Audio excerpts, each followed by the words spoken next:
అంబటి వ్యాఖ్యలపై ఎంపీ లావు కృష్ణదేవరాయలు ఆగ్రహం వ్యక్తం చేశారు. మంత్రిగా పనిచేసిన వ్యక్తి అలా మాట్లాడొచ్చా అంటూ ప్రశ్నించారు కృష్ణదేవరాయలు.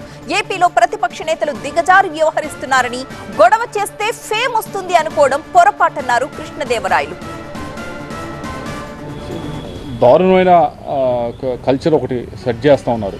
ఈ అంటే పొలిటికల్ ఎన్విరాన్మెంట్కి ఎటువంటి ఎవరికి కూడా ఉపయోగం లేని పని. నిన్నగాక మొన్న మహారాష్ట్రలో ఆయన ఉప ముఖ్యమంత్రిగా చనిపోయారు.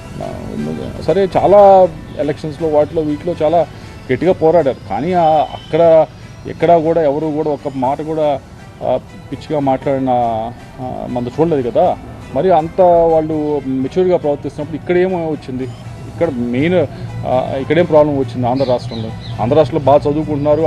ఆంధ్ర రాష్ట్రం గురించి అడిగితే ప్రపంచం మొత్తం చెప్పేది వీళ్ళంత బాగా వేరే దేశాలకు వెళ్ళి స్థిరపడలేదు, వీళ్ళంత బాగా టెక్నాలజీలో ముందుకు వెళ్ళలేదు, వీళ్ళంత బాగా అభివృద్ధి చెందట్లేదని ప్రతి ఒక్కరు మాట్లాడతారు. కానీ రాజకీయంగా వచ్చేటప్పటికి ఈ విధంగా దిగజారాల్సిన అవసరం ఉంది. ఇందాక చెప్పినట్లు ఏదో నేను ముందుకు వెళ్ళాలంటే ఈ విధంగా ప్రవర్తిస్తే ముందుకు వెళ్తాను అని అనుకుంటే సరే, షార్ట్ టర్మ్కి బాగానే ఉంటుంది, కానీ అది లాంగ్ టర్మ్లో నిలబడదు. అది ప్రజలు అనేవారు మనని చాలా గట్టిగానే ముట్టుకెళ్ళేస్తారు.